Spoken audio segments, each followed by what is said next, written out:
Hi there, welcome to Boxing Deep Dive. I'm Lynden Hosking, and this is the Boxing Deep Dive show. This is where we go through all the latest news around Australia and the world. We've got the Aussie Top Ten, which will be updated tonight. We've got the Tazzie's Tirade, the Pete Slip and Weave, and Lynden's Talking Point, as well as the quiz. So I'll bring in our hosts, as always, co-hosts, Grant Tazzie Browne and Peter Maniatis. How are we, guys? Good to be on the show, guys. I'm going good, Lynden. I know you got a big week, Tazzie. We're going to get to you a bit later on. I'm surprised to actually see you here, but we're going to talk about what you're up to in detail a bit later on. But I'll tell you, talk about what's going on. We had a massive show last Saturday night with the Tasman fighters that we're going to go into detail as well. And Tazzie's just decided to, there he is, he's back. And also some big shows that are coming up this weekend and then over the next few weeks. So massive weekend, Tazzie, or a few days. Yeah, it's been a big weekend in Aussie boxing, mate, which is great to see. And it's good to see boxing just back getting a bit of momentum again the recent. Yeah, and Pete, hopefully we've got a few more shows in end of the year in Australia, but not just that. There's still plenty going on internationally too, isn't there? There is. I mean, we saw Stevenson have a convincing win. I mean, it was a pretty good win over Herring. I thought he'd done enough, and you saw him mature as a fighter. He's just starting to get strong now. He's starting to get that man physique, and good to see Terence Crawford backing him up as a mate and being in the corner. And good to see Muhammad Ali's grandson on the undercard score another win as well. Yeah, well, we're going to go over that fight in the world news in a second there. But look, it's finally you're starting to get the feeling that boxing's just on the go and coming back, and you love seeing crowds at the shows, and it's after a miserable couple of years. I think it's great. So let's jump into the Aussie news. Tazzie, plenty going on there. And highlighted by last Saturday night's massive card by Tasman fighters. I've got to say, congratulations to Tasman fighters who just put on a great show. Yeah, mate. Shannon O'Connell retained her Commonwealth Bantamweight title. Was split 10-round decision over Taylah Robertson last Saturday night at the Gold Coast Convention Centre. So that was the scores were 90, 99, 92, 96, 94 for O'Connell, and 97, 94 for Robertson. So I didn't get to watch the fight. I've heard a few mixed reviews about things, but from many reports I heard that Shannon won it convincingly. But yeah, look, there was a few people's opinion on social media, as you always get. The undercard was my good friend Lukey Woods.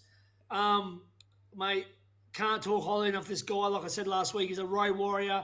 He's a Commonwealth Games representing for Australia. He always had to go to the backyard to fight. Like he was a bit too good for his own good. He'd go to the backyard and always fight the top guy. And probably unlucky in a few bouts. He finally got what he deserved. He got the Australian Super Welterweight title with a convincing win over Ethan Law, who was a young, hot prospect at the time. Big raps on him, and he got dropped in the second. Got up, took control, and dominated him. So Lukey Woods, my dear friend from Tasmania, Latrobe, so proud of you, brother. You're a true fighter in every word. You go anytime, any place, anywhere to their backyard. Doesn't matter their record. You're there, and you give 110%, mate. Very deserving winner, mate. I'm so wrapped for him. And it was also... Mate, I've got to clap a warrior and a great person. His old man's a good bloke too. Him and his dad, Craig, former amateur Australian champion. Yeah. They're good people, mate. Yeah, good people. Connor Wallace, mate, he got back with a win. Stopped Jackson King in 3 rounds. And also Jacob Wiley was a good win over Dana Coolwell. And I heard some big things about Dana Coolwell, but I know the young fella Jacob, so he done a really good job to get that win for the Australasian lightweight title. And Tasman fighters will put on a double header, December 3 and 4, Fortitude Music Hall in Brisbane.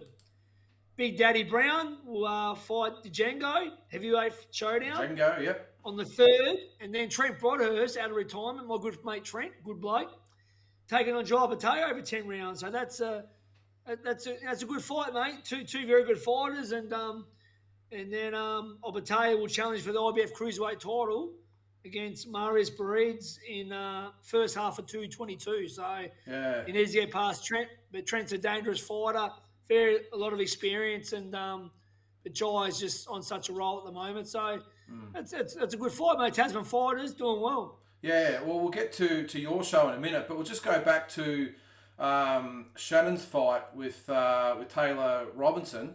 And Pete, you would have watched it as well. First of all, I thought the idea, like the stream was great. It's not the first time, obviously, a card's been streamed, but I thought the quality was really good. Obviously, some money had been spent on that card, but started off a little bit rough with a couple of fights at the start were probably mismatches. But geez, I had some ripper fights after that. I thought Coolwell started really well, probably a bit like Ethan Law as well. Both started well, but just got mowed down by their opposition, didn't they? Yeah, Ethan Law, there was talk of Ethan Law winning that fight against Luke Woods. He was going to fight Hardman. That was the talk, because they're looking for an opponent for Hardman. And if Tasman fighters are watching, I sent Dean Lonergan a text. Hardman said he'll fight anyone from middleweight to light heavyweight. Well, Faris Chevalier will drop to super middle and will fight Hardman any day of the week, anywhere, any place. See this? I like it ringing. Ring. Well, hold that thought. No international airfares. No international airfares. No visas. Hold no the thought, quarantine. Pete, because it's on the agenda for your slip and weave a little bit later. That's the exact thing we were talking about. And we'll actually give you that needs the ring. All right. So Harmon's a big tough guy. He's your boy, Lynden. He's a big tough boy. He wants the mouth off. So this needs the ring. I bet it doesn't. All right. Well, let's get back to that one in a sec. We'll add that onto the last bit of the segment. I want to hear that. Maniatis, unplugged. I know he's taken. No, I'm just saying. I mean, it is what it is. If you're going to mouth off and say you'll fight middleweight, super middle, light heavy, don't mouth off. So, how do you pronounce it? Cavalier, Faris Chevalier. So he's willing to go down to super middleweight to fight Isaac Hardman. Well, Chevalier is rated number 8 the WBA in the world. He's number 11 with the IBF in the world, and he's number 14 with the WBO. That's 3 sanctioning rating bodies. He's in the top 15. So he's there. He's rated. He's at light heavyweight. Faris can drop down to super middle. And Hardman can go up to super middle. Hardman fought Barrage at super middle. But there's a difference. Yeah. He was interviewed on the night and he said he would go to super middle. He wouldn't go to light heavyweight. He would go to super middle. So there's probably really no reason why he can't fight Chevalier. And look, I could probably say why, if I was in his position, there's no way in hell I'd be taking that fight at the moment. Not to say you can't win, but geez, it's a hell of a risky fight. Who are you talking about? If Isaac Harmon takes on Chevalier, it's an incredibly risky fight to take for him. For Hardman? Yeah. Yeah. But that's what boxing's about. I know, but what I'm saying is he's after a pretty much, I think he's worded as a bit of a tune-up fight and someone to dance with in December. I think it's December 4th, I think it is. But, you know, if I was in his position, I'd be sort of saying, let's maybe not get that one. If he's close to landing Zarafa, it'd be crazy to take that fight. I agree. Yeah. I mean, but Faris... Chevalier's better rated than Zarafa. Capello's the most awkward fighter in Australia. And your boy done amazing down in Bendigo. So... He's a dangerous fighter, Pete. Well, of course you want him to get the fight. Why wouldn't you? 100%. Yeah, from your angle, it's a great fight. From his, bad fight. Look, Chevalier's got offers to fight Craig Richards on matchroom cards. He's had offers to fight Callum Johnson, Lynden Arthur and Callum Johnson are fighting December 4. Callum Johnson's a mate of mine. Good mate of mine. He could possibly get him one of them. I mean, there's another Shakur Peters he's been offered to fight. So Faris has got fights, but it'd be good to do a fight in Australia because makes sense. He's not that. His profile's not high, and he's a guy that gives you 100%.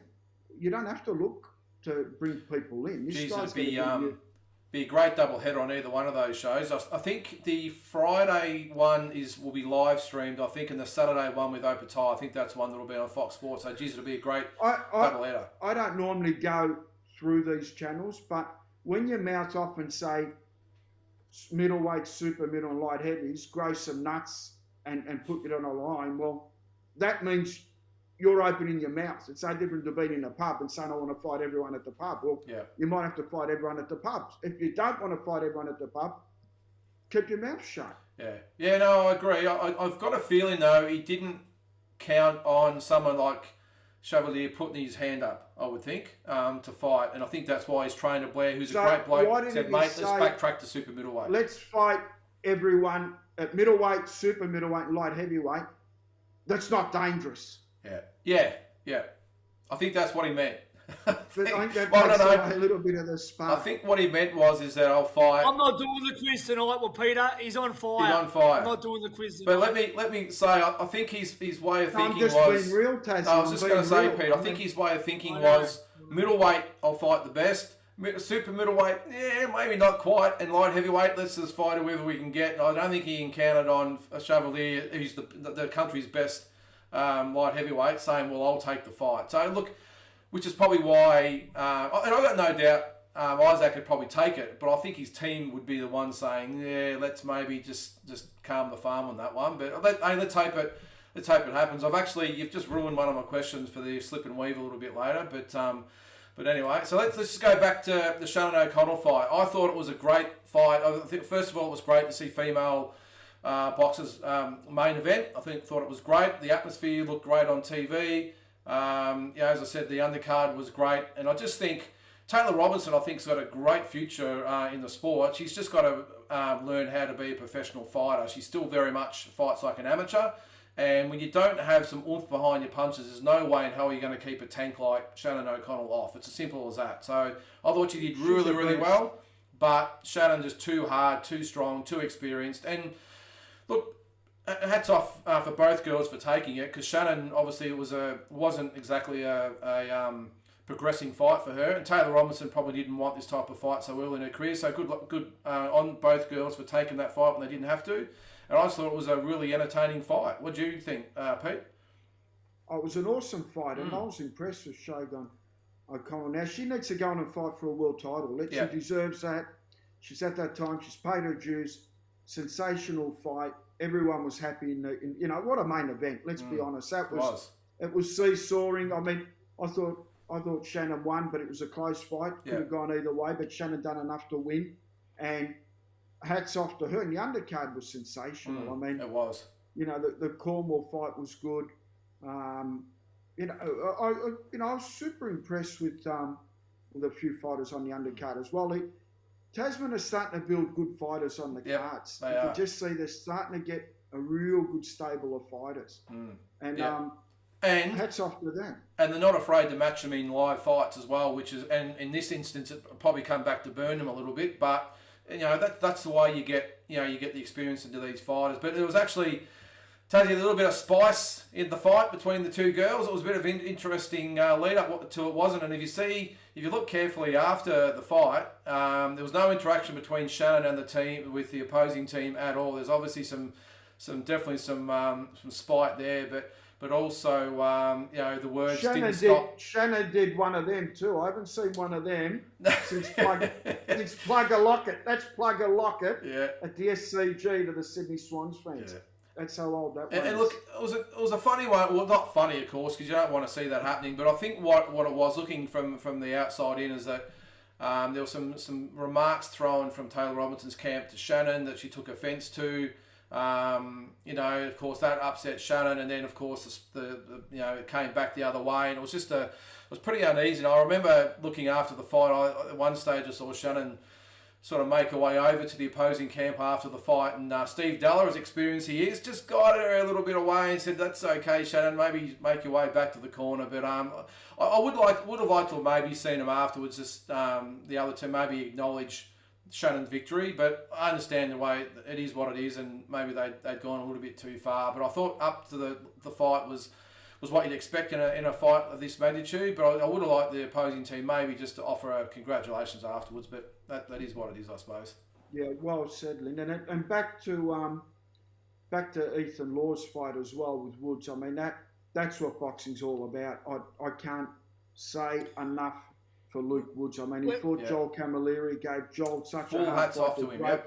They're great people. He's a road warrior, and for him to get away with that victory, thoroughly deserved. And congratulations. This is the thing about Luke Woods and Jackson Woods, both when they turned pro, both amateur Australian representatives, Commonwealth Games, Olympics.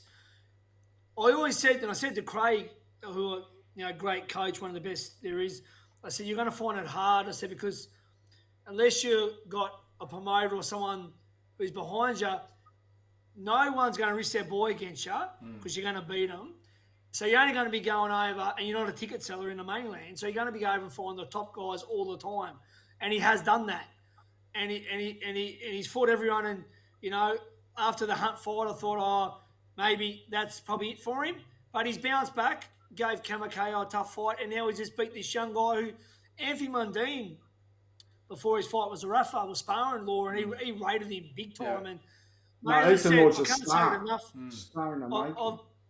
I've had Luke Jackson spar Luke Woods many times. I took Bo Belbin to do a camp, spar Luke Woods. Mate, he's just an ultimate champion. He goes anywhere. He's the old school fighter, and just that win, like just when he said, I love his Tazzie. Mate, he deserved that Australian title. Yeah, he did. Which is still a great title. It's not one of these regionals. It's a good Aussie title, and he just deserved it so much. If anyone deserved it, old-fashioned fighter. And so I can't say enough. Well, everyone's saying it in boxing. Everyone's saying it. Luke Woods. Tazzie, it was nearly as good as a Tasmanian salmon. Almost. Yeah, well, better. Yeah. Almost. I was just going to say... I love that Tasmanian salmon. I was just going to say, Tazzie, it was really well said because I remember watching on the night, and I thought after the second round, I thought he's in all sorts here because he got dropped with a massive left hook and looked like it was gone. And to come back and on my card, he won every round after that knockdown. I thought he was just awesome, and hats off to him. And he's back on again as well. Yeah, he's fighting again. Yeah, up there. Yeah, and I'm sure that fight for him, winning the Australian title belt, would have meant a lot more to him than winning some cheap ass regional belt, that the promoters has put on. I think that would have meant a lot more to him. So hats off to Luke Woods. Deserved his win, and hopefully Kamakayo will man up and give him a rematch, Pete. Hey, look, we'll give him a rematch any day, anywhere, anytime, once the time's right. No problem. Yeah. No problem. And I would expect... When does Kamakayo... I was just going to say, Kamakayo's cut from the same cloth where he'll fight anyone, anywhere, anytime. He doesn't care. So maybe I promoted in Tasmania. Would you come to Tasmania, Peter? Only if you got some salmon there and some Cascade beer or something. I don't want party pies and sausage rolls or the holders like at Malvern, mate. Like all these promoters complained about the food at Malvern, mate. We want the caviar. The after party's always at the strippers, mate. So it's always a good time. I'm not sure the short hair will go well down there. It'll be I think you got to have a mullet in Tasmania, don't you, these days? Lynden will probably go over. Mate. I'll be there. Hey, if that fight was in Tazzie, I'll be there for sure, mate. I would. I think that'd be a great fight. So, but yeah, hats off to him and Conor Wallace looked good. Probably more of a comeback fight than anything, but really impressed with Jacob Wiley over a really good prospect in Dana Coolwell as well. So one more item, actually apart from the Tasman fight, which you covered before, Opetai and Broadhurst, Django and Browne. Let's just hope Lucas Browne actually makes it to the fight night. I think he's got a bit of a history of these fights sort of falling over for one reason or another. So hopefully he makes it because that would be a really good fight.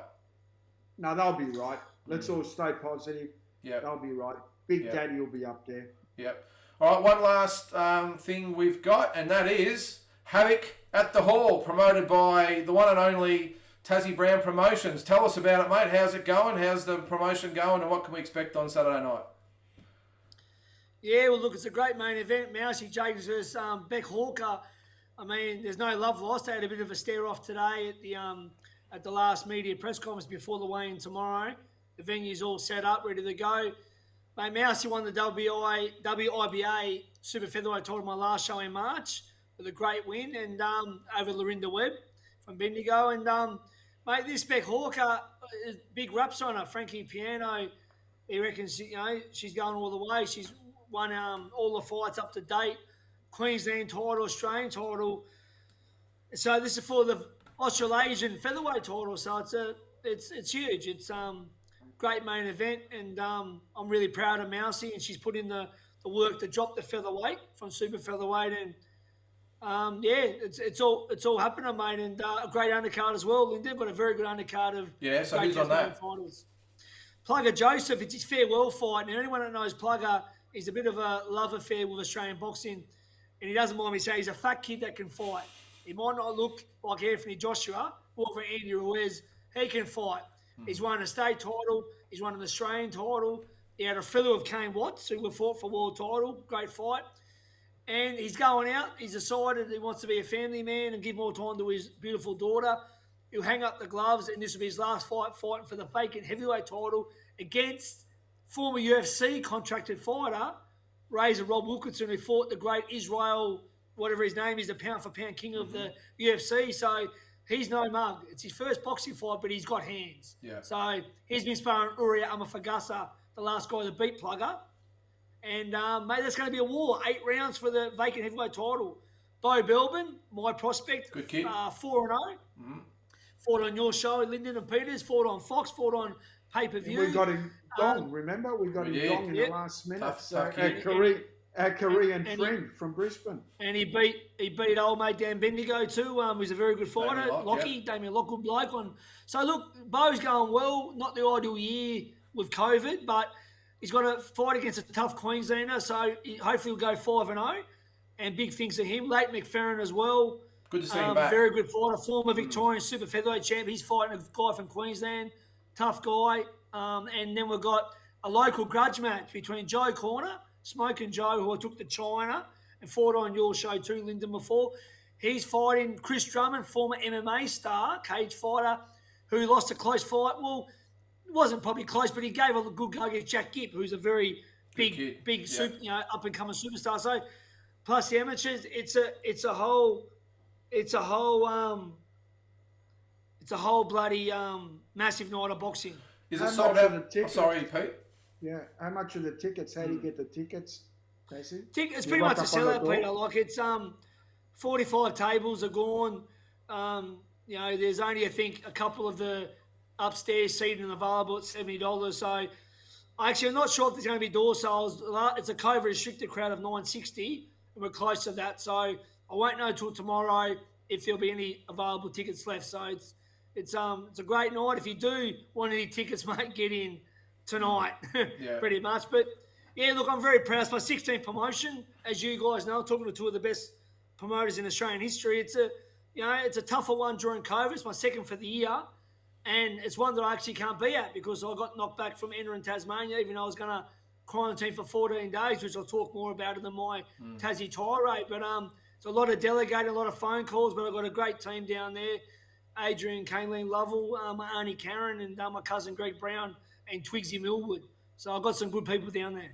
That's good, mate, because I was actually at the your last show you did when Mousy beat Lorinda Webb. It was a great night of boxing. The girls put on a great fight. It was a really, really good fight, tough fight, and the undercard was good too. So doing great things down there, mate. We need more like you out there in boxing land. No, thanks, mate. Listen, I even though I'm living in Melbourne now, I bleed Tasmanian. I mean, I'm so proud to come from Tasmania. Were you born in Tasmania, were you? Tazzie, were you born in Tasmania? Of course, mate, of course. Yeah. Tassie boy, my father, grandfather are both fighters from Tasmania. Have you been on the Amble Tasman? Have you been on the Amble Tasman coming from Tassie to Melbourne? Done the Spirit.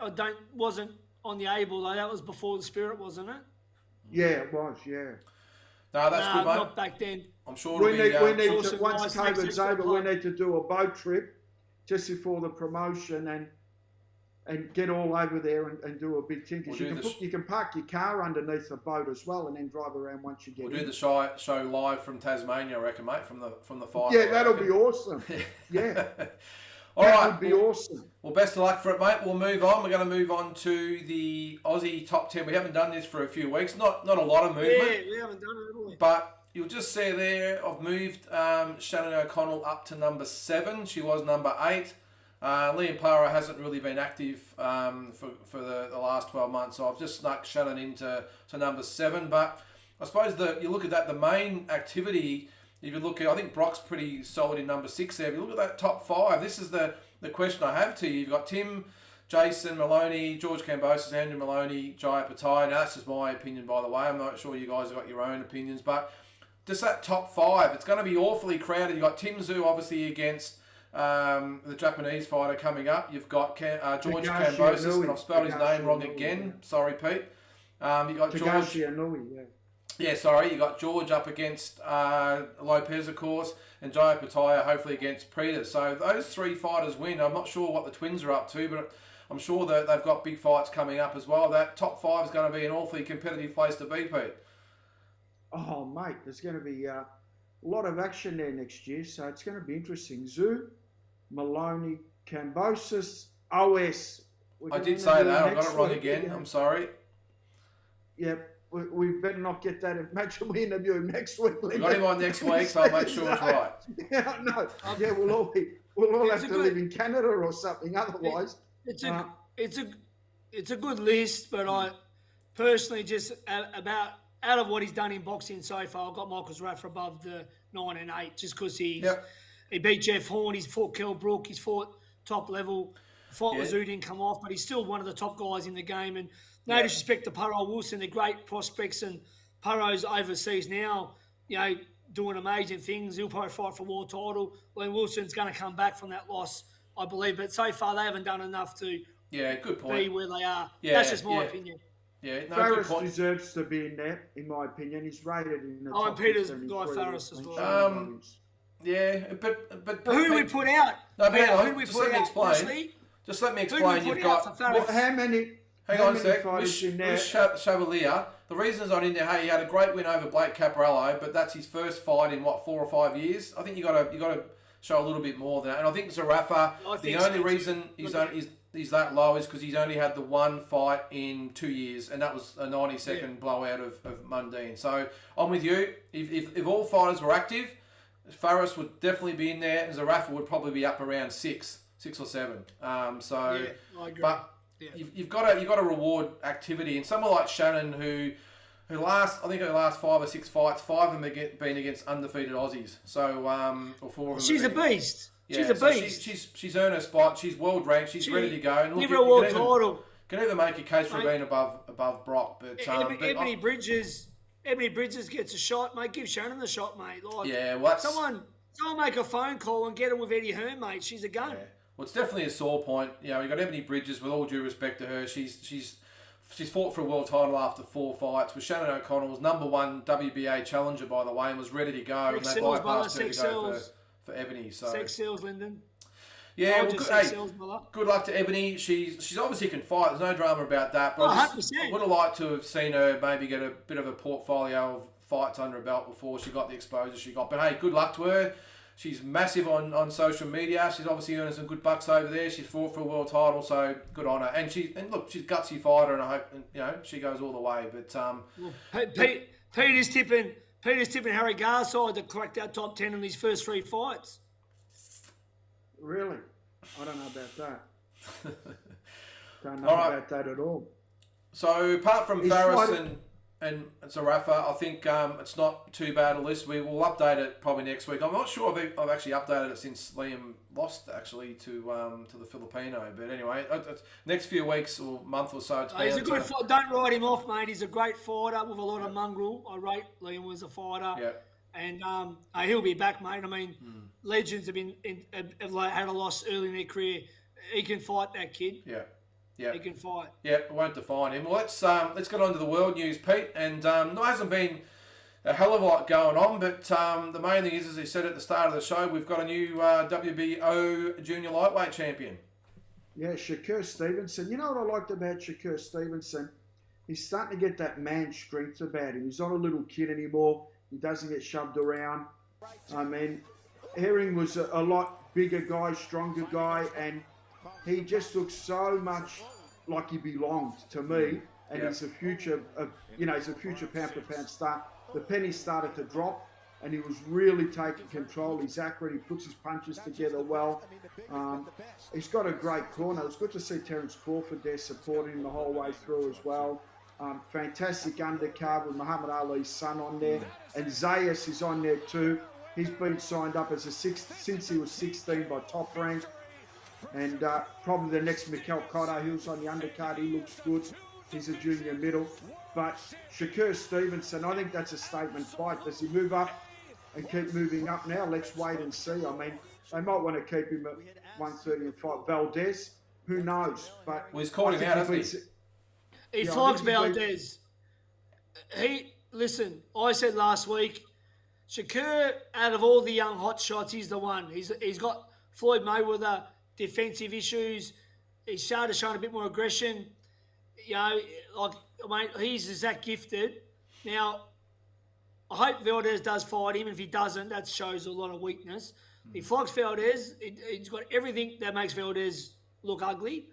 Then goes up to the super division at the moment, where you got Lopez, Garcia, Haney, and Tank. Once Tank destroys this clown that he's fighting. Mate, what an era of boxing. And I think Shakur's the pick out of them all. I love Tank, but I think Tank's outside business and the dramas with Browne. I think it doesn't really hit Shakur, and Shakur can outbox him. Shakur definitely beats Haney, Garcia, and Lopez. If Lopez doesn't, if George goes, hopefully beats Lopez. Hopefully George gets it done. So I think he's the pick of them all. He's the pick of all these young guns at the moment. Davis? Is this guy? Him. Davis second. This guy number one. Okay. Look, I tell you, Shakur's big plus. He's got Top Rank behind him. He's got Brad Goodman. He's got Bruce Trampler. They're experts. I know them both personally. They never make mistakes. And they're going to bring him along nice, and he's going to be put in the fights that he needs to put in. So I'm sure they're going to move him along nice. He's 24 years of age. In the next 2 years, I'll be picking the fights that he needs, and I'm sure he's going to end up being one of the stars of boxing. Just the way I like Terence Crawford. I don't think there's anyone out there can beat Terence Crawford. No, I agree, Peter. No one beats Terence, mate. Terence is a freak. He just needs opportunity. Well, he's getting it now. He's getting it. Porter's a good test and a name. I mean, where's he from? Arkansas. So he doesn't have the big kind of following, and he's not colourful, and he's not a media guy, and he doesn't sell himself. He's actually a badass guy, mate. He's a bit of a thug. He's a badass. He doesn't play games. I've heard a few stories about him. He's got a trainer called Brian, because they were trying to get Gary Cochran to spar him before the Jeff Horn fight. So they're okay. They're okay. Look, he's just doing what he has to do. He's not a colourful guy. Some guys don't want it to be in the media and do all the crap to sell a fight. It's just like them. They just want to turn up, fight, pay me, see you later. I don't build my profile. I don't get on Facebook. I don't get on Instagram. I don't do selfies. I don't do that shit. I just do. It's my job. I check in. I check out. It's your job to promote me. Well, there's not many guys, as you know, boys, there's not many Sugar Ray Leonards and Floyd Mayweathers in the world that transcend outside being a celebrity. You can be a boxer and a great world champion, but you're not a celebrity. Like to be known by Joe Blow public in America, that's next level. And not many do it. Ray Leonard came from Olympics and went with it after Ali. Mayweather obviously done it when he went to the bad guy. He played the bad guy role, beating De La Hoya in the first 24/7 news crew. That elevated him. There's not many that go to that next level. I mean, Pacquiao did just by beating everyone. He just done it that way. But I mean, not many get to that celebrity level, true? Yeah, I agree. Yeah, but Manny gets on Jimmy Kimmel. He sings love songs. I know. That he transcends. Manny. But there's not many that do it, though, is there? It's very rare. There's not many people that get mobbed at the shopping centre if you're a boxer. Andre Ward can probably go anywhere in America, unfortunately. No one knows him. Floyd, Manny, Oscar. Ray Leonard still would. Or Oscar, well, yeah. Mate, the guy, remember Julian Jackson? I mean, that guy promoted in the right way. I interviewed Julian Jackson. It's on YouTube. And I've seen he it. bagged Don King because he said to Don King, all I want in my whole life is $1 million payday. Just get me $1 million one. And he never got it. He got about 800,000. But Don King's comeback was, you don't promote yourself. You don't go out there. You don't do anything. And his comeback was, I'm a fighter. You promote me. You're the promoter. Yeah, you that's get me true. out there. Yeah. So what a punch! I mean, but what I'm trying to say, it's like Kambosos now. I mean, it's not in the news. It's not in the media. It's like, is this fight? What's going on? Seriously, you had your tirade, Tazzie. No one must be listening because it's not on. I'm waiting on Foxtel to see interviews. I'm waiting to even interview Lopez, interview someone. Yeah. Let's get some hype going. What is going on? It's criminal. I agree, Pete. When you've got all these footy fights getting promoted and and everything, and then you've got a quality fight like that. And let's not forget, Lopez, undisputed lightweight champion of the world, beat Lomachenko. It's not like he's fighting nobody. There's no question. Beat Comey, good fighter, then Loma. He's the man. He's the man to beat. Yeah. The Mundine Bobby Antonacos exhibition in Darwin's going to get more publicity than Gambosis and Lopez. That's wrong. Oh, well. All right, well, let's move on because heavyweight champion Tyson Fury is fighting again in April, and it's been narrowed down to 2 people, Pete. Yeah, Dylan White. I think Dylan White's going to get the gig. They're talking about it, and Dylan White just pulled out of his Pretty fight. shame he got the injury. A bit of a shame he got the injury. Yeah, great injury. Yeah, I wonder what's... But the undercard's still going. Craig Richards is still fighting now. They offered to fight the first, but he's fighting someone from Poland now. It's still at the U2 Stadium. And that's why Matchroom's so good. They're going to run the undercard. They don't care if they win, lose or draw on it, but no one's going to miss out. And Dylan White now gets a shot at Tyson Fury, and he's going to make some money. I mean, he could have lost that fight. And if he loses that fight, everyone's in limbo. So obviously the smart thing was done. He pulls out of that fight and he goes straight into the fight with Tyson Fury, and he's going to make 10 times the money that he was going into a risky fight. So, and everyone on the undercard gets a fight just before Christmas. That's October 30. So it's the same night as your show, Tazzie, but after your show, obviously with England, we're in front of England. So well, Joe Joyce is not really marketable, is he, Tazzie? So White seems to be. And he's only had he's only had a few fights as well. I mean, what's he had? A good win over David. About a big win over Dubois, whatever his name is. That was a good win. That was a good win. Joe Joyce is someone not to sleep on. I want to be fight a heavyweight up and coming. I wouldn't be rushing in with him. He's up there. He can fight. Yeah, but Dylan White's a big name in England. Yeah, Joyce is not there. It's going to be Dylan White and Tyson Fury. That's a given. And that's, I mean, they basically hinted, wink, wink, what are you doing fighting this guy from Finland who's dangerous? You've got Tyson Fury, just wait a little bit. We'll do it at a big stadium and things will be rocking, which it will. Maybe, I mean, they're early. And maybe Wallen got a nice little, brown paper bag to say sorry for the inconvenience, I would think. Yeah, for sure. And he'll get another fight on the card. They said they'll put him on the card with someone else. So everyone's winning and we rock on. And Dylan White is a name. I mean, he's got a massive profile in England. And him and Tyson Fury, they'll sell a lot of pay-per-views. They both make money. And, Dylan White is dangerous early. Everyone knows that. He comes out banging and he's not a guy you can sleep on either. I mean, he's got good power and it'll be an interesting fight, but I don't think anyone gets close to Tyson Fury. But at least it's a sellable fight for the promoters. Yeah. You've got someone in the other corner that's got a profile and, you can sell a fight. All right, well, Tazzie, you want to say something there? No, it's just that I've seen Anthony Joshua going around looking for trainers in America. Yeah. He was with Canelo's trainer, he was with Ronnie Shields, Charlo's, everyone, and he's made a comment, I'm not losing again, I'm gonna fight. I'm gonna. The badass thing doesn't suit him, mate.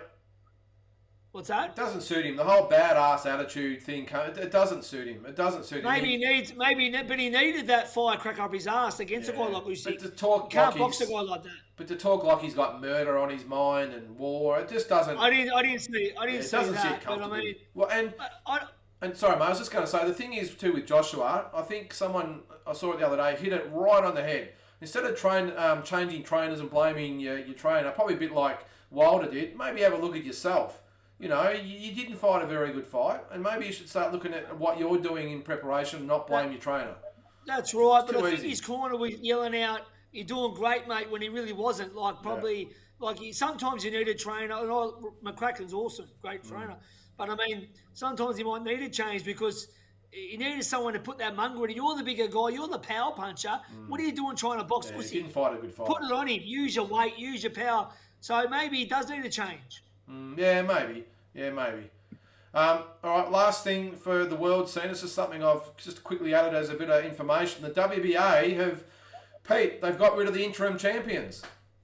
They have, and the gold title now, you just get a top 10 ranking. So, look, the WBA is the oldest organisation. It's respected. Francisco Martinez is a dear friend of mine and yours, Lynden. good bloke, and you get rated with the WBA. I mean, they've got Faris Chevalier at number 8. I mean, they acknowledge fighters. They give you a ranking, and you get world title shots. A fighter of mine, Randy Petalcorin, won a WBA world title. So I'm always indebted to the WBA. It's a family, great organisation, the longest. They knew they had to tighten up a bit, and they got rid of the interim titles. And you know what? There's nothing wrong with winning an interim world title. You're still a world champion. Yeah. That's all I've got to say about it. But boxing, now they're saying zero it down, less opportunity, less titles, get it more up and running. But if you're promoting a manager, you'd rather have more titles to give your fighter more opportunities. But as fight fans, you want to see it zero down, and you can't bag it. Yeah, I'm not familiar with all the interim champions that they got rid of. I think there was 11 of them, but I noticed that Joshua Franco wasn't one of them. Was he? Did he have a different title? Is that the interim or? No. What happened was when Andrew won the interim vacant title, the champion that was a champion went to super champion, and then they elevated Andrew to champion. That was Chocolito. So that was Estrada. Estrada went to super champion, and then he fought Chocolito. And Andrew got pushed up to champion. Okay. And then Franco beat Andrew and won the champion one. Okay. So if you've got an organisation, for me, I'm happy with that because Estrada's a superstar, let's just say in that lightweight division. It's good to see guys like Franco and Maloney get in there and get their foot in the door and earn a couple of $100,000 a fight. Yeah. Get themselves on the international stage. So let's not be too hard on the WBA. Awesome organisation. No, not being hard on it.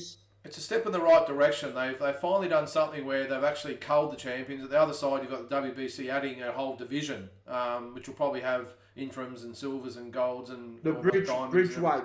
The bridgeweight, yeah. So look, I'll take my hat off to the WBA because I've been really critical of the way they've had so many belts and everything else, but all these, even the regional, I have an interim regional titles and all this sort of stuff. So yeah, I mean, mate, guess what?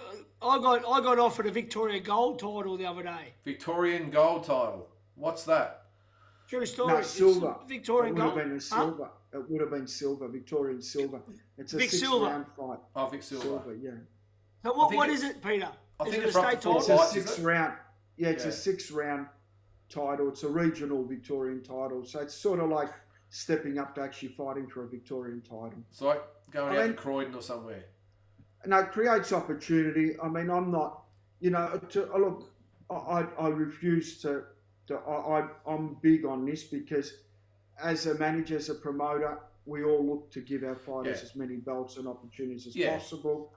So sorry, I got it mixed up. I got confused, gold and silver, but I never heard of it. Lynden got offered to me the other day for Bo. Yeah.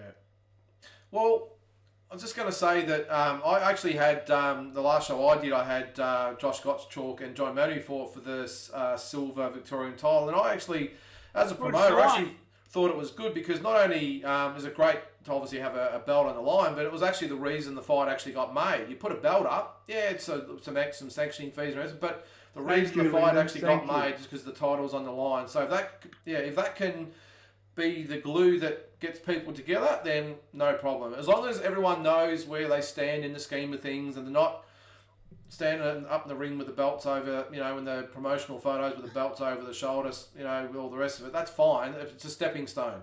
And I think most fighters know where they stand. But as I said, I'm actually for it because I think the more title fights you have on a card, the better.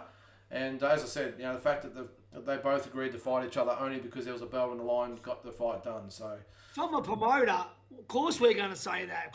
Anything to make money for us, that's what we want. I mean, 100%. I mean, for a promoter, we want the fight to happen. So if that means offering a title, even if it's a shit one, from our point of view, that's it. But then a fan point of view, who doesn't know nothing about or is confused who's champion, it's different. But from our point of view, we've all promoted and managed.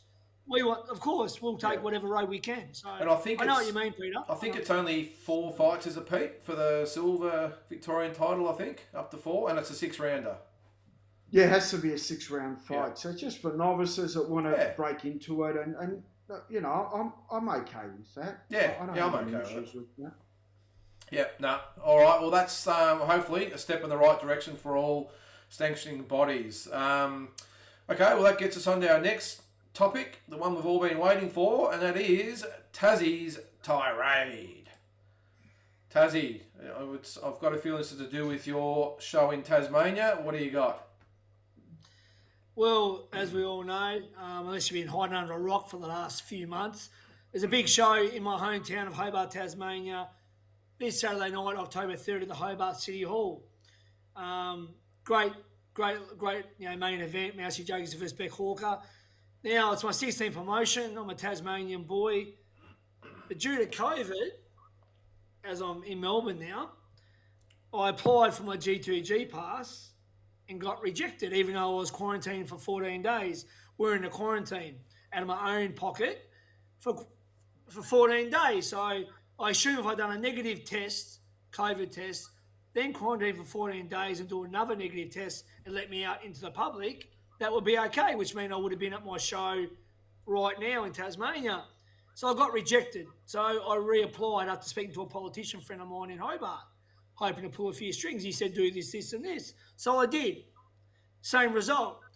So I cannot be at my own show tonight on Saturday. I can't be there now for the weigh-in tomorrow. I've had to delegate and put faith and trust in people, which I've got the utmost faith in all my team down there. But it's very frustrating, as all you guys would know, promoting a show where you're not even there. It's very hard. I'm making phone calls, I'm delegating, but geez, I'm pissed off. I'm really pissed off that I'm a fellow Tasmanian and I still can't get back in my old state because this COVID fucking bullshit at my own promotion. I mean, you know, there's no boxing in Tasmania without me in the pros. It's my second show for the year. Capacity 960 sold out. Can't even give me mum a ticket. And here I am. So, yeah, this is what I've got to say. I must admit, it doesn't... Fuck you to everyone involved. I can't believe.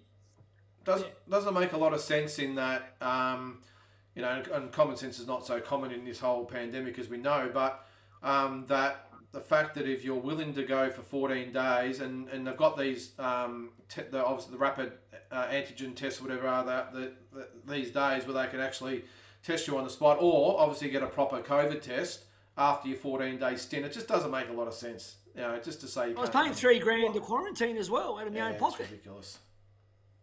Tazzie, let's go and step this back. Have you been double vaccinated? No comment, mate. Okay. Now, Novak Djokovic is going to go into the Australian Open. He thinks he's going to waltz in. We've been in lockdown here 272 days. He thinks his bullfed's going to waltz in. Everyone in the venue has to be double vaxxed against their will. No one wants to get double vaxxed, but we're doing it all as a team effort. His bullfed thinks he's going to go into Sydney, then spend 2 weeks in Sydney and stroll into Melbourne. Hello, I'm here. Well, Dan Andrews said, guess what? You can come to Melbourne, but you won't be coming into the venue because everyone that's in that venue has to be double vaxxed. And there's no exemptions. Yeah, I'll just dive in there. With the getting away from the boxing thing with the tennis guy, the jockey, one thing I don't understand is that if he comes in and everyone at the venue's vaxxed and everything else, but if he comes in and he's not vaxxed and he actually gets COVID, what's that got to do with the people in attendance? He's got it. They haven't got it. So he gets it and he's the one that gets sick. No, but if you have to be double vaxxed to pour drinks inside that venue, if you have to be double vaxxed to clean the venue up, why should he go in there? Okay, yeah. I agree. He shouldn't get any special treatment. Yeah, no, sorry. Right, hang on. He's a movie star. Yeah. I'm going to roll a red carpet out and say, come in, Buffett. You're such a movie star. We're just plebs. We've been in lock. No, guess what? We have to do it. You do it. Yeah, I was just going to say, you're right. You see all this special treatment. Yeah, you're right about not getting special treatment, 100%. I suppose to wind it back though, you take that out of it about the reasons why. I still don't understand why everyone's because everyone suffered and we've all suffered together. And to get into the venue and work in the venue, you've got to be a slap in the face. So be a slap in the face to me, to Tazzie, to Lynden, all because it's Novak Djokovic. I want to get to 21 Grand Slams and beat Roger and Nadal. Guess what? You don't want to get to Newton? stay home. So has he actually come out and said he's not double vaxxed and he's not getting vaxxed, or? No, he's an unvaxxed. He won't be getting vaxxed. Okay, all right. So anyway, back to my story. Fuck Djokovic. He's just a dickhead anyway. Thank you. I'm glad you backed me up on that, but I don't need you getting too friendly with me because the quiz is coming up. I need you. We'll sort our business out later. It's all business later. Keep going, Tazzie. Listen, here am I, got to stress and everything that my show's going ahead, and I've got to put trust and faith in the people, which is fine. But the thing is, it's just bullshit. I mean, I would have been in quarantine, do a negative test twice before and after. I mean, I can't believe that I've got to sit here in Melbourne and wait for updates of my own promotion. Which doesn't make sense, does I can't believe it. Yeah, but that's the Tasmanian government, not the Victorian government. He's not. No, it's the Tasmanian government. There's not the Victorian He's not government. blaming good old Dan. He's what he's saying, and quite rightly so. Like Tazzie, it's a common sense thing, and if you take off the whole left wing, right wing, up, down, whatever hats that people wear these days, if you look at it just as it is. Why isn't it just common sense to say, okay, come over in quarantine, we'll test you before you leave, and then when you get here, and then when you leave quarantine, if you're happy days, let's go. Not even give you the opportunity. Does it make sense? It doesn't. I would have come out on Tuesday, well before my event, to help set up and that. So I timed it perfectly. I'd done what they wanted to do. This G2G app failed it the first time, failed it again the second time. And it's just, I just can't believe it. So it's a bit sad for me that I can't beat my own promotion. I wish everyone good luck. Mousy, Plugger, Bo Belbin, all the boys, Joe Corner, Chris Drummond, Rob Wilkinson, everyone at Lake McFerrin, even the Queensland opponents, everyone that's there. But I mean, it's a bit sad, boys. I mean, you're a promoter, you're great promoters. Can you imagine you not beating your own show? Mm. Yeah, I can't imagine it. I've never heard of it. No, but look, it's a crazy times we're living, Tazzie, and I'm sure the Tasmanian government, they just want to, they're paranoid. They just want to keep everything like a jail, and it's the same with WA. How can they keep Tazzie out of Tazzie? I was a bloody mayor there for freaking 2 decades. I was just going to say, you get one of those submarines, Tazzie, or something, and just submarine it over there and just jump into the. I might get on the Spirit as a stowaway tonight and just slide in there. Peter, I was going to say, what would you expect from the Premier of Tasmania, but we haven't really got a leg to stand on considering what's going on in Victoria at the moment. But anyway, we've got to move on. Lynden and I have got different views on politics. Nancy Pelosi, when she ripped up those things behind Donald Trump, Lynden was disgusted. He went on Twitter, he went on everywhere. I thought it was great drama. I enjoyed the whole thing. I'm not even going to start with that, mate, because that's a whole new episode. All right, let's move on. It's time for Pete's Slip and Weave. So we've actually covered a couple of the questions already tonight, but we'll go over them. Tazzie, you got your list there, obviously. I'm good to go, mate. All right. So what tonight is it's Australian themed. So all the questions are around Australia, and we've got actually a fair few of questions about the girls shown in there as well. Because I think what's going on with them at the moment is pretty good. So I'm going to kick it off with number one. Ebony Bridges should come home to fight Shannon O'Connell. Yes, let's do it. Why not? Why not? Melbourne Town Hall. Melbourne Town Hall. Anywhere. Those party pies. Yeah. Speaking of Shannon, number one for you, Tazzie. Shannon O'Connell is our greatest female boxer ever. True or false? False. Who is? Susie Ramadan, in my opinion. But maybe not. I don't know. Susie's won multiple world titles, and Diana Prazak as well, who's got a victory over Shannon O'Connell. Is she Aussie? Is she an Aussie though? Well, she's from Werribee, and she's trained with Mick Hargraves, and she done all her amateur fights with Mick. I promoted her first pro fight. Yeah.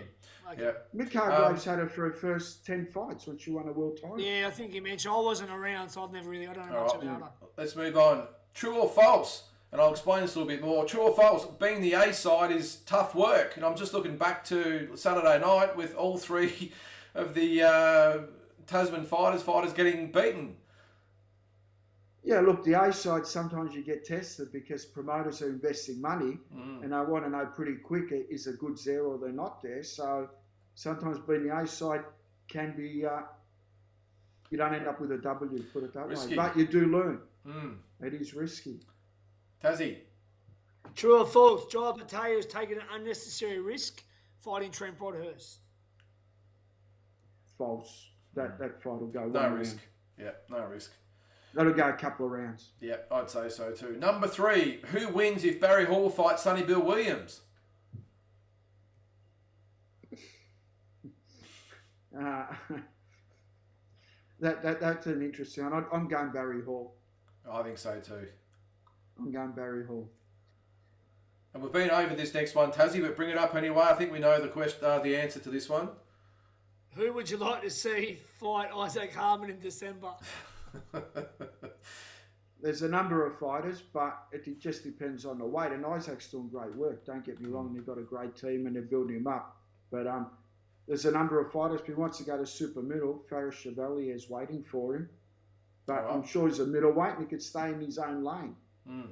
Hopefully it happens. Number 4 for me. Who wins a mini tournament between Shanika Johnson, Ebony Bridges and Taylah Robertson? The heir apparent for the Queen. Who gets it? Taylah Robertson Okay. for mine. But Shanika Johnson would probably be favourite. She could possibly win it. I suppose it's, as I said, the heir apparent to when Shannon retires. Who wins? Up to you, Tazzie, number 4. This is a good one considering this weekend. True. True or false? Ticket prices are too high at Australian boxing events. Just depends. The table stuff's too high. I'm not a big fan of that. Yeah. But when you can go to the footy and get great tickets for under $100, I think the boxing should do that as well. I'd rather have more people and less ticket prices and less people but massive ticket prices, if you know what I mean. So I think The people aren't paying the footy players. sport. The footy players have contracts. Yeah. Us promoters, as you know, pay the fighters, so you need the tickets money to be okay. I think, as you know, prices are too high, but I think they have to be that price because at the end of the day, we've got a show to pay for and there's only so much money to go around. Yeah, I mean, everyone's different. I'd rather have more people in the venue and have less price than have... Well, some general tickets start at $100, way too high. But anyway... Yeah. Not more shows. I done a promotion once, $20 all tickets. I got the poster at the back. I could take. It's right behind me. $20. The green one at the back. Collingwood Town Hall, all tickets. $20. That's all you Perfect need. world. Mike Tamura was there that night. He had his concession card. Got it for $10. He told me. Okay, I don't know. Mike would have been there for sure because his dad might have had a fighter on the card.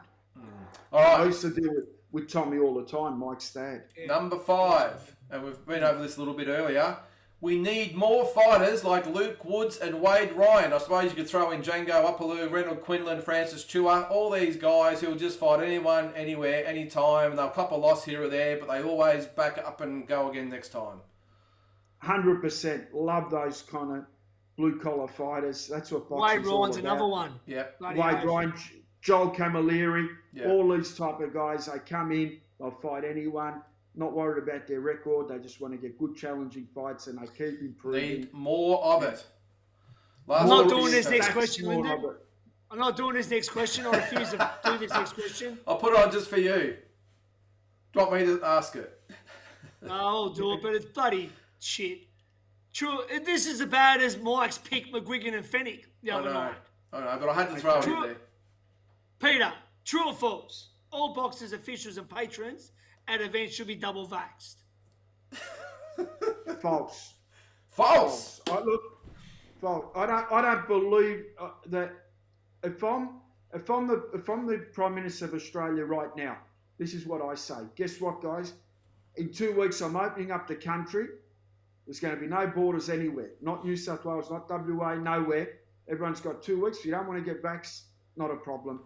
We're getting on with our lives. Simple as that. Yeah. The flu, the cold, the COVID, it's not going to affect us. If you want to take the risk, you don't. That's it. It's up to you. We're going to be able to get to London before we're going to get to Perth. We're going to be getting to LA before we I can't get to Queensland. Tasmania and I can go to America. That's what I'm trying to say, Tazzie. That is not what a united country's about. I could go to Gambosis and Lopez, 28th of November, but I can't go to Tasmania until the 15th of December. How about you sit on this, you dickheads? Yeah. So what's the Premier of Tasmania? What's his name? Doesn't matter, mate. I'm not going to bag him out on TV. All right. The last Premier was can I say the last one? Was a dear friend of mine, Will Hodgman. Great guy, supported boxing. His dad, God rest his soul, Peter Hodgman. I think he's now the ambassador in Singapore, Will. Great guy, come to my gym opening, come to my fight nights, and he was a great guy who I had on speed dial. This new bloke, I don't really know him.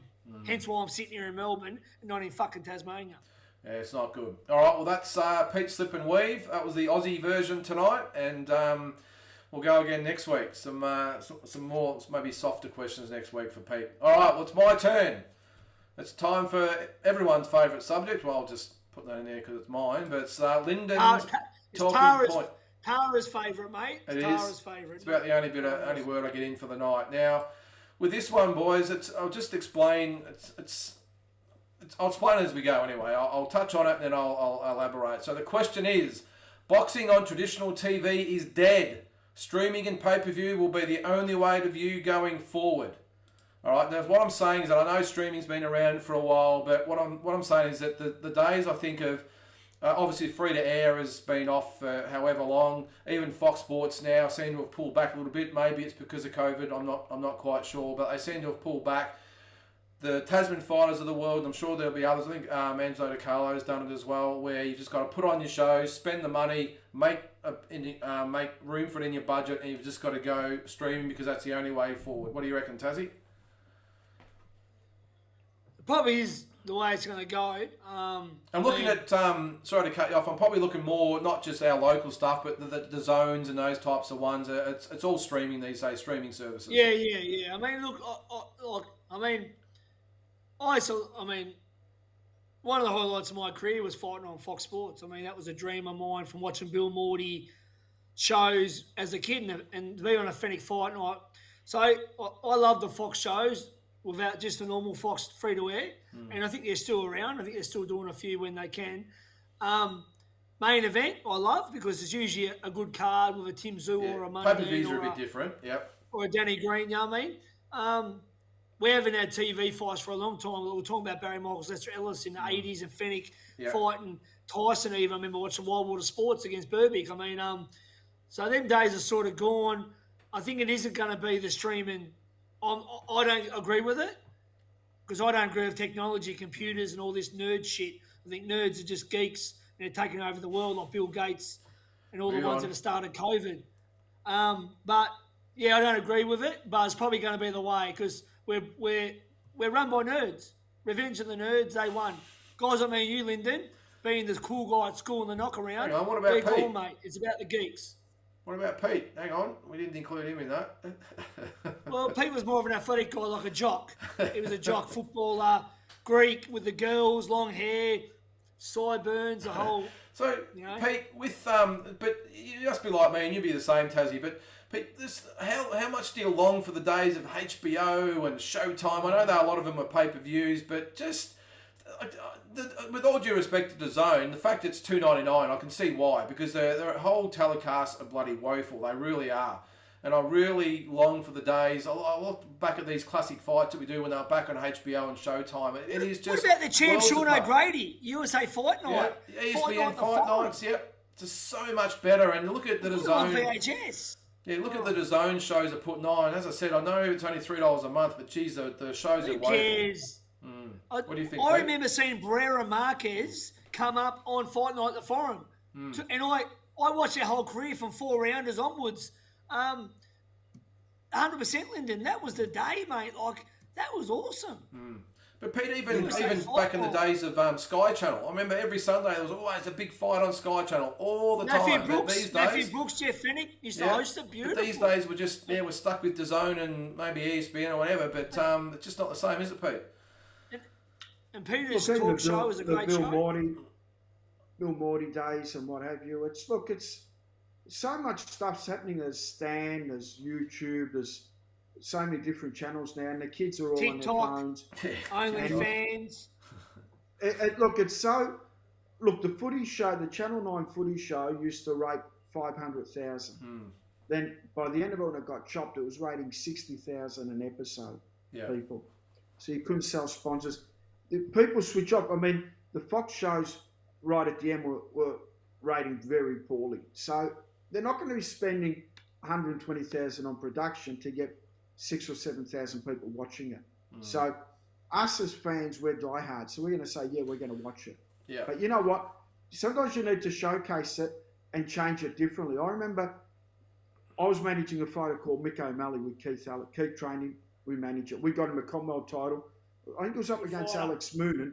Yeah, and Barry Hearn was the promoter, Matchroom. So we went across to London. Barry Hearn back then used to get $3 a month of 400,000 people.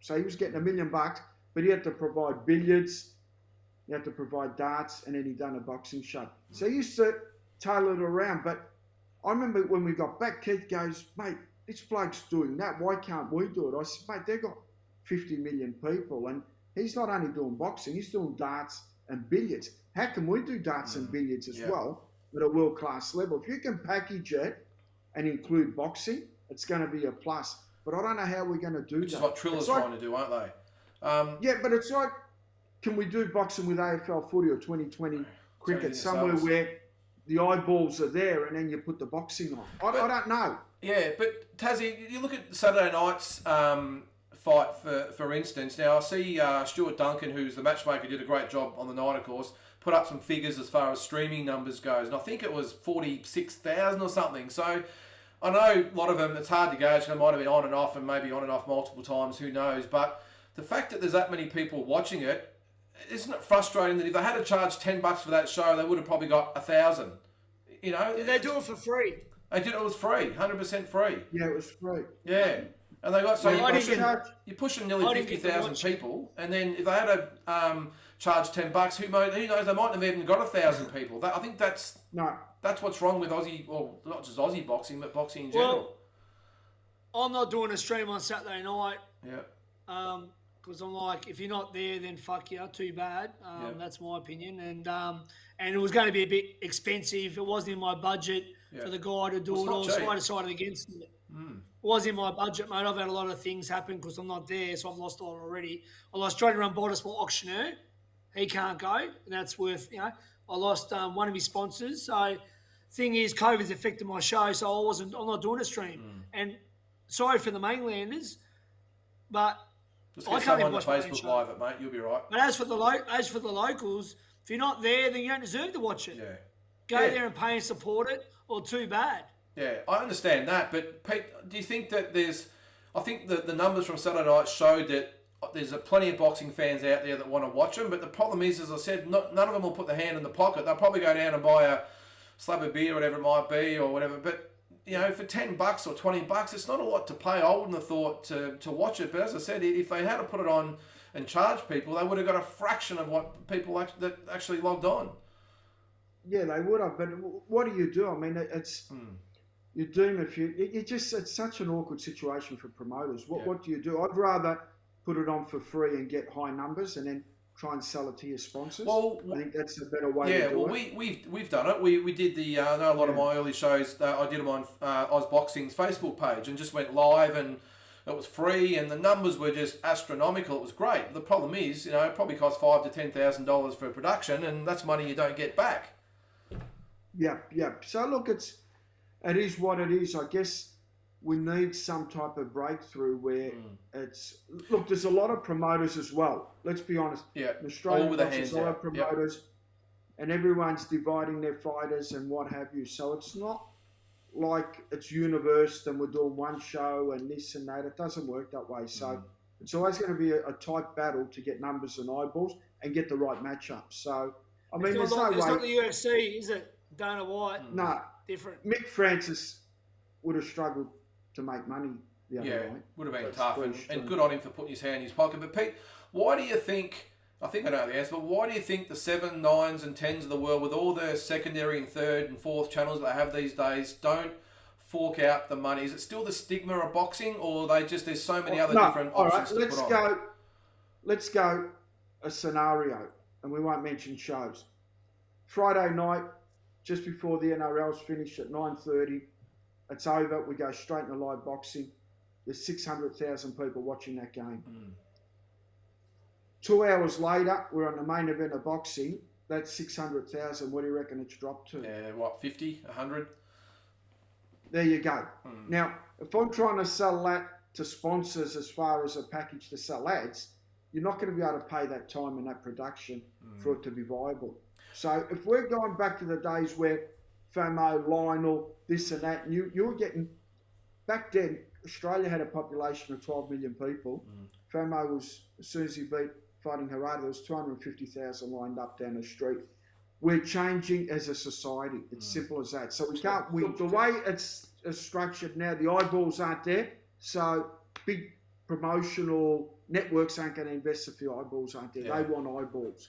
That's why things like Big Brother or all this crap that gets on TV gets huge eyeballs. I think though, these days there's so many different options. I mean, if you look at what people are being kept occupied by, back in the day when those fights were on 7, 9 and I think, I'm not sure 10, but 7 and 9. TV ringside. There was only, where I lived in Bendigo, there was literally 2 channels. It was one channel, the main channel, and then there was the ABC. That was it. And then it was obviously, they went to 7, 9 and 10 individually, but there was only, everyone's eyeballs are on a certain thing. These days you've got all the streaming services, you've got your social media that people get on, the YouTube and that sort of stuff. And I think these days, it sounds a bit funny to say, but with this, there's actually so many different options these days, and different avenues to get it out there, that it's actually almost impossible, because there's just too many ways that people entertain themselves these days. Yeah, look, it's eyeballs that we need to boost the sport up.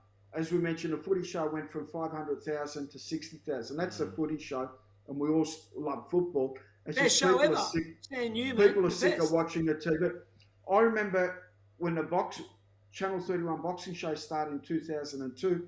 By the middle of 2004, we were getting 100,000 fans per show, and the Herald Sun put a story in on it because it was that good. How many community shows get 100,000 per show? Because there was no Foxtel. Hardly anyone had Foxtel. There was no digital channels. There was no YouTube. You had to watch the TV. Yeah, so, well, hopefully, let's hope that someone that's a boxing fan gets into 7, 9 and 10, or even the Foxtel, and maybe throws a few bucks at it. But let's move on. We're up to our last segment, and it is Boxing Deep Dive Quiz. Tazzie Browne versus Peter Maniatis. Now, who won last week? I'm a bit rattled. Just take a chill pill there, Tazzie. You got to regroup there, because this means a lot. You've got a week's worth of bragging rights. Exactly. We've been going. Tazzie's been winning. I've been winning. Tazzie's been winning. But you know what? In all honesty, if I was up against someone else, I'd be more confident. Tazzie has got a lot of areas covered. He's got history. He's got the current stuff. So he's a hard guy to beat. And Tazzie probably feels the same about me. Like, if he slips up, I'm there. So, it's a competitive a lot of Aussie stuff. You're a walking encyclopedia. History, up-to-date stuff. You got a few guys that you really sort of, you know a lot about. No, mate, you're a very, very tough competitor, Pete. All right, well, the rules are... So I'll ask the question. If you just call out your name, I'll just wait for me to say... Just be fair tonight. Be fair with answering who says their name first. If you watched last week, Pete was first on that first question. I just want to cover that. I don't watch my losses. I'll say your name.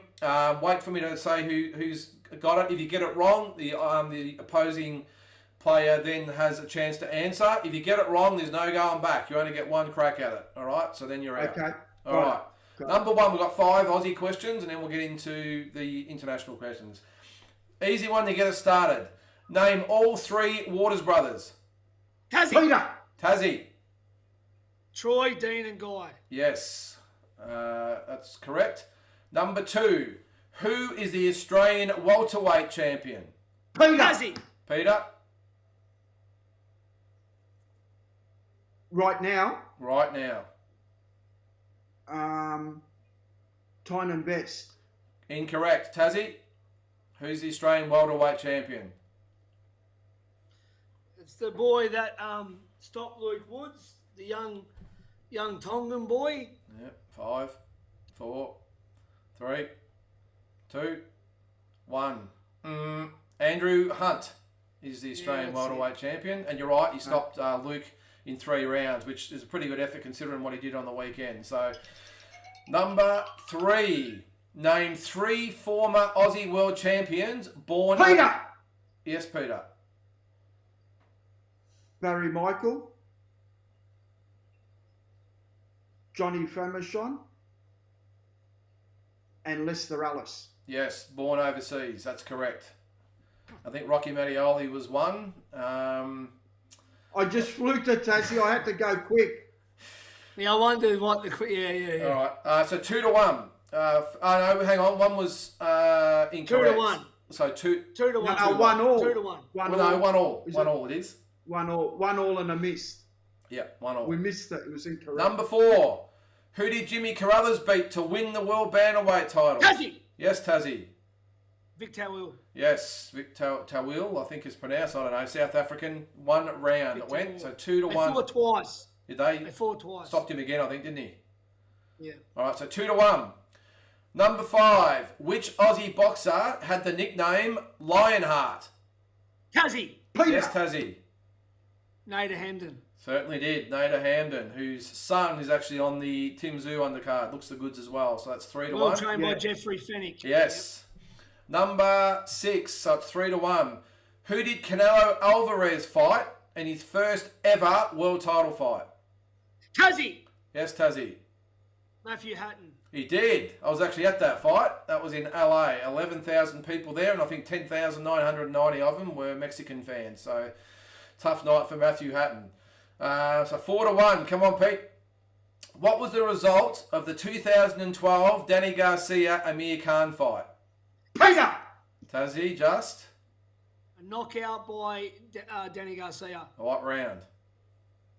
The round. What was the result? Yep. Well, do I have to pick the round? Yeah, what was the result?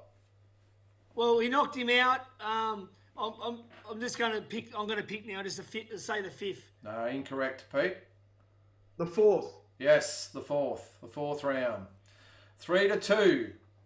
And if you 4-2. remember... 4. For 4-2. 4-2. Sorry. If you remember too, Tazzie, Anthony Mundine actually fought Bronco McCart on the same night, if you can remember. He did in Vegas. In yeah, Vegas, yep. All right, number 8. It's 4-2. Who did Mike Tyson fight in his first fight in Tokyo? Tazzie. Peter! Yes, Tazzie. Well, it's probably wrong, but Peter! Buster Douglas. Peter! Hang on, he's got to answer. Yeah, who? Buster Douglas. No, incorrect. Peter! Yes, Peter. Peter! Tony Tubbs. Certainly did. 1988.